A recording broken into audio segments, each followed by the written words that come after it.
예, 안녕하십니까. 오늘 노장철학 제29강입니다. 앞에 이게 순서가 좀 잘못됐는데, 그건 이해하시고요. 내용은 어차피 숫자는 좀 다르더라도, 내용은 순서대로 되고 있으니까 그냥 내용을 읽어보시는 게 중요합니다. 제가 이제 깜빡깜빡해요. 자, 여기도 이제 철학 배경입니다. 이게 전국시대 여러분들이 잘 아시는데, 이게 제목이 전국시대 제자백과의 학술활동과 장자철학의 연원 이렇게 되어 있거든요. 그러면 첫 번째가 전국시대 제자백과의 학술활동이 어떻게 전개되고 있고, 장자철학은 어디로부터 영향을 받았는가, 이 두 가지 문제를 지금 설명하는 겁니다. 그러면 여기 이제 앞에 175쪽 제일 아래 써놓은 것처럼 한비자의 이제 글에서 인용해 놓은 거, 전국시대 유가 8알파로 나눠지고 묵가는 세학파로 나눠졌다 이렇게 됐거든요. 그러면 세상 일이라는 게 다 그래요. 이 유가로 이렇게 보시면 8가로 이렇게 나눠지고 묵가가 이렇게 3가로 이렇게 이제 지파로 나눠지는 거죠. 학파로. 왜 이렇게 되는가 하는 문제예요. 그래서 도가학파에 대해서는 제 선생님도 이렇게 글을 쓰셨는데, 유가에 가까운 학파, 묵가에 가까운 학파, 법가에 가까운 학파 이런 식으로 막 나눠지거든요. 근데 이때가 이제 뭐냐면 도가철학으로 말씀드리면 황로학이 득세할 시대입니다. 전국시대 황로학과 진안시대 황로학으로 나눠지는데, 진안시대 황로학은 누구예요? 여시춘추. 올해 이제 한 권 책을 냈었는데, 여시춘추하고 해남자 이분들이에요. 그래서, 그러면 이제 학파가 왜 나눠지는가? 전국시대는 이제 철학은 그래요. 동양철학은 자주 얘기 드린 것처럼 어떤 절대 진리가 뭐냐, 이거 추구하는 게 아니에요. 동양철학은. 저 같은 경우도 절대 진리가 뭔가 별 관심 없어요. 그것이 우리 삶에 어떤 삶을 풍요롭게 해주고 우리를 행복하게 해주는 건지 어쩐지 저는 모르겠어요. 그런 거 있을 필요도 없는 것 같고, 깨달음과 관련돼서 여러분들에게 하고 싶은 얘기들도 있는데, 그거는 이제 나중에 여러분들이 따로 실제 공부를 해보시면 이해할 거예요. 근데 이제 이렇게 되는 거, 이게 전국시대 때 학술, 학파, 이 사람들이 해야 할 일들이 뭐냐면요, 현실이에요, 현실. 이게 인사라고 표현했잖아요. 이게 천도하고 인사가 있으면 이게 형이상학이고, 이게 이제 형이하학이에요. 형이상학, 형이하학. 이렇게 하면, 형이상학의 문제는 뭐 진리를 추구하는 게 아니고, 이걸 해서 우리가 살아가는 시대의 문제를 해결하도록 하는 이론이에요. 그래서 우리가 살아가는 인사, 세상 문제를 해결하지 못하는 고상한 철학 이론이 있으면 동양 철학에서 아무 쓸모 없는 겁니다. 그게 진리든지 말든지 관심 없어요. 그러니까 결국 뭐냐면, 이때 학파들이 나왔다라는 것은 유가, 도가, 묵가 막 해서 다 있잖아요. 구류 십가라고 이제 한세에서 분류했듯이 이 사람들이 하는 일들이 다 그겁니다. 인사의 문제를 어떻게 해결할까, 이거 고민하는 거예요. 근데 이제 이렇게 하다 보면은 이제 뭐가 있냐면, 배경을 잘 이해하셔야 돼요. 전통적으로 있었던 신분 질서가 막 무너져 버려요. 왜 그러냐면, 신분이 높은데 현실 문제를 해결할 능력이 없잖아요. 여러분들 생각해 보세요. 귀족 집안에 태어났다 해서 그 사람이 똑똑한가요? 또는 아주 천한 집안에서 태어났다 해서 그 사람이 무식한 사람인가? 아니에요. 신분하고 상관없어요. 재능은 얼마나 노력을 하고 공부를 하고 하는가, 거기에 따라서 그 사람의 재능이 달라지거든요. 그러니까 귀족들이 정치를 하지만 그 사람들이 현실을 풀어갈 수 있는 능력이 전혀 없습니다. 그때 해줄 수 있는 게 뭐냐면 학자들이 해주는 거예요. 브레인, 두뇌 집단, 우리나라 그러잖아요. 두뇌 20일 만들고. 왜냐하면은 나라가 망하는 이유 중에 하나가 그거예요. 인재, 정말 뛰어난 사람들을 적재적소에 잘 쓰는 것이 중요합니다. 근데 우리는 그 인재를 못 써요, 보면은. 그래서 많은 사람들이 별 볼 일 없이 그냥 죽어버리는 것 같아요. 지금도 그래요. 그건 그렇고.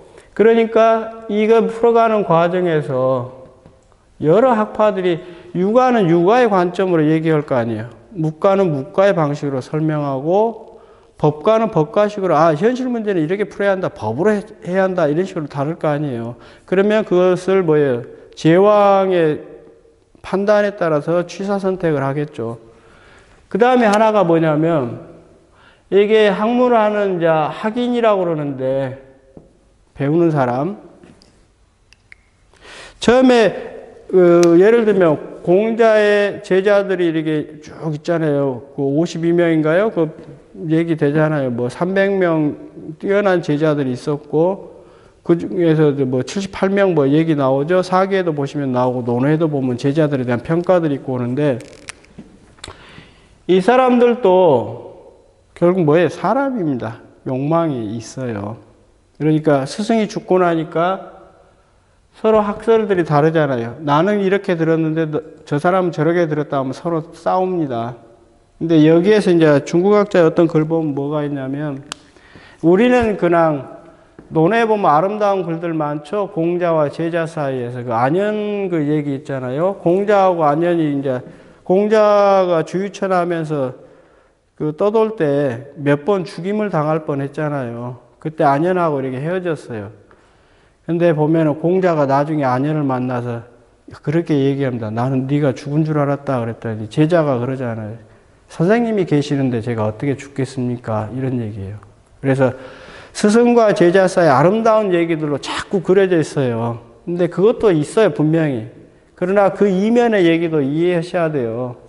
여기 제자들 배운 사람이라고 해서 정직한가요? 제 솔직한 요즘 생각은 그래요. 배울수록 부도덕해요. 배움과 도덕이 반비례합니다. 우리 사회 모습 보면. 차라리 일자 무식인 사람들, 그 사람들이 뭐예요? 사람의 도리는 더 잘하는 것 같아요. 근데 여기도 배운 사람들이에요. 근데 스승이 죽고 나면 서로 싸웁니다. 왜 그러냐? 첫 번째가 이게 서로 자기가 정통이다라는 싸움이 있어요. 그 다음에 녹입니다. 벼슬자리 하는 거. 그래가지고 치열하게 싸웁니다. 이것이 이제 분열 과정이에요. 그 다음에 묵가도 마찬가지예요. 3지파로 나눠진 게 그 서로 별묵이라고 비판하고 싸우잖아요. 그래서 176쪽 보시면 여기 회남자의 글 써놨는데 서로 학파마다 싸우는 모습을 그려놓은 거 있습니다. 그런데 장자가 비판한 거 보세요. 유가 묵가를 비판했는데 도가 어찌하여 가르쳐 진위가 있겠는가? 말은 어찌하여 가르쳐 시비가 있게 되었는가? 도란 본래 어디에나 있고 말은 어디에서나 받아들여진다. 그런데 도는 조그만 이름. 학자들 그러죠? 마치 자기들 방송에 나오는 전문가라는 사람들 보세요. 뻔한 소리 합니다. 시덥지 않은 소리. 누구나가 알 수 있는 소리. 그리고 어떤 부분은 전문적인 얘기도 있겠지만 그건 조금 이룬 거예요. 그러나 마치 그것이 전문적인 것처럼 자기만 아는 것처럼 자기만 절대 옳은 것처럼 싸우죠. 배운 사람. 아까 얘기했던 사문난적 같은 거. 세상의 모든 사람들 생각이 달라요. 지금 지구의 인구가 77억 정도 된다고 그러는데 77억 명의 생각과 사고방식, 삶의 태도, 인생과 모든 게 다릅니다. 똑같은 건 이 세상에 존재하지 않아요. 과거에서부터 현재까지 똑같은 것이 존재해 본 적이 없어요. 똑같았던 순간도 없고요. 미래에도 마찬가지입니다. 이 세계에 존재하는 모든 것들은 다릅니다. 근데 그 말은 뭐겠어요? 이 세계에 존재하는 모든 것들은 다 뭐예요? 유일무이한 존재라는 의미도 포함됩니다. 그만큼 귀해요. 근데 사람들은 뭐예요? 조그마한 뭘 아르마리 하는 거, 불교에서는 그걸 아르마리라고 그러거든요. 마치 그것이 영구불변한 진리인 것처럼 이것만 절대적인 거야 라고 이렇게 하고 떠듭니다. 그 다음에 또 웃긴 게 뭐냐면요. 말을 화려하게 꾸며요. 단순하게 설명하면 될 텐데 옛날에 우리 대학원 다닐 때도 그런 얘기 많이 했어요. 요즘 특히 그러더라고요. 제가 볼 때는. 이것도 기성세대라 어떤 편견을 갖고 보는 건지 모르겠는데 솔직히 그래요. 공부하면서 느끼는 것이. 요즘 논문 보면 글들 너무 잘 써요. 화려하게. 정말 아름답게 글 잘 씁니다. 근데 읽고 나면 공허해요. 저희가 공부하는데 도움이 되는 논문을 거의 못 봤습니다. 지금까지 보면. 겉만 꾸며요. 많은 논문을 양성하고, 지금 그러잖아요. 업적 이렇게, 그 연구 업적 올려야 뭐 돈도 받고 뭣도 하고 그러니까 계속 그런 글들 씁니다. 근데 정말 우리나라에 세계적인 학자가 있나요? 그 수많은 사람들이 논문 수만 편의 글들을 써내고 있는데 과연 있는가 하는 거예요. 다른 거 빼놓고 저 인문학 하니까 철학자 중에 정말 세계적인 학자가 있나요? 하나도 없습니다. 제 생각엔 솔직히. 그게 뭐겠어요? 이런 것 때문에 그래요. 그리고 세상 문제에 대한 깊이 있는 고민은 이제 저버려 버리니까. 그래서 서로 비난하고 싸워요. 이게 이제 기본적으로 그렇습니다. 그래서 그 176쪽부터 보시면 첫째 도가학파에 이렇게 썩 써놨는데 여기 써놓은 거는 그 당시에 많은 게 양주학파.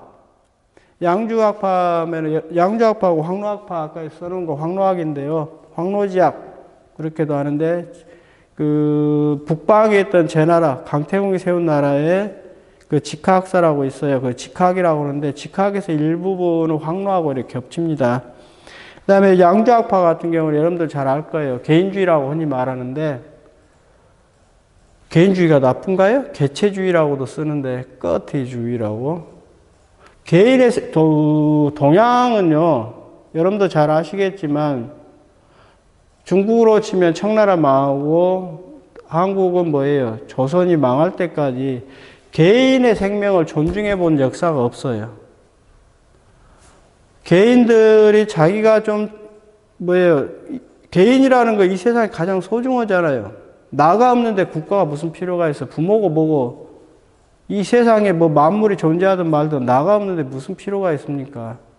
그만큼 개인이라는 게 소중하거든요. 근데 양주학파에서 그걸 강조한 겁니다. 근데 중국 역사에서 그런 사상을 펼쳤던 사람들 보면 불행해요. 결국 보면 다 이렇게 어떤 처벌을 받는다고 할까요? 비난을 받고 해서 몰락해 버립니다. 근데 도가에서는 이게 개인주의가 굉장히 중요한 내용입니다. 개체의 생명이라고 하는데. 근데 이거하고 다른 것이 황로학이에요. 황로학은 사회에 대한 관심들, 이런 거 더 관심 갖고 있습니다. 그래서 이 두 학파들이 이제 도가의 중심이었고, 그 밖에 여러 학자들이 있어요. 쭉 이렇게 써놨습니다. 그 다음에 유가에 대해서는 아까 간단하게 설명했는데, 정말로 유학의 정신, 우리가 유학이라고 하면 뭡니까? 군자라고 흔히 말하잖아요. 군자다움.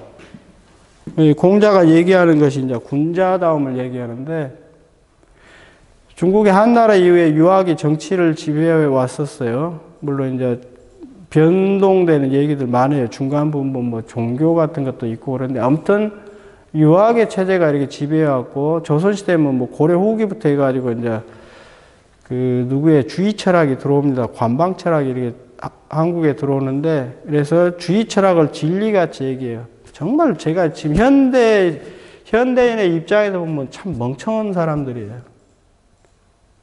어떻게 어떤 개인이 말하는 것이 진리예요.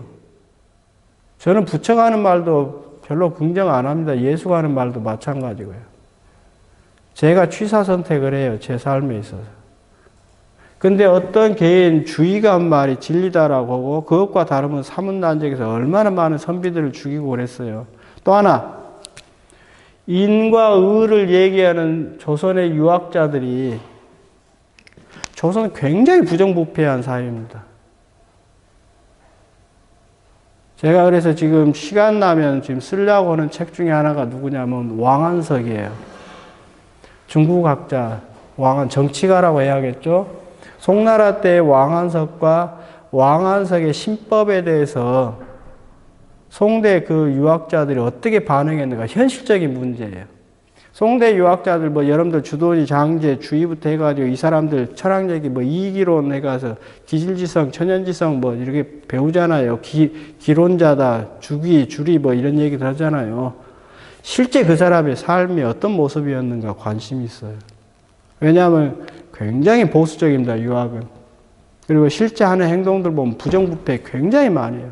여러분들 노론, 소론 얘기하잖아요. 그런 것도 마찬가지입니다.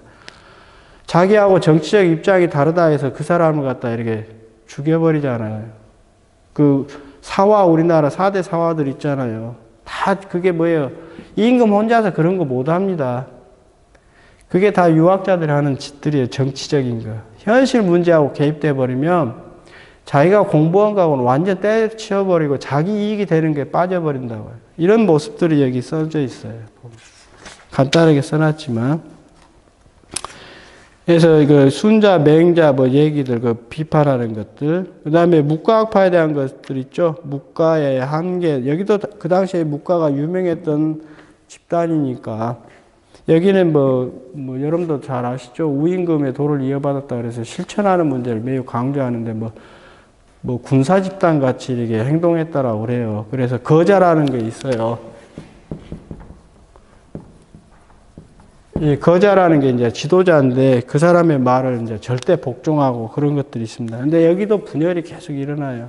이게 여기도 마찬가지일 거예요. 인생관, 가치관의 차이도 있을 텐데 그 안에는 또 뭐예요? 인간이 갖고 있는 그 이익을 추구하고자 하는 그 마음들.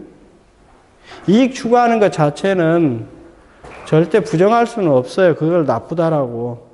그러나 그 이익을 추구할 때 우리 안중근 의사 써놓은 거 있잖아요. 맹자 글인데 견리사의 견이수명이라는 말 있잖아요. 이익되는 것을 만나게 되면 저걸 취하는 게 옳은가 옳지 않은가 판단하는 게 사람이잖아요. 동물은 그런 거 못합니다.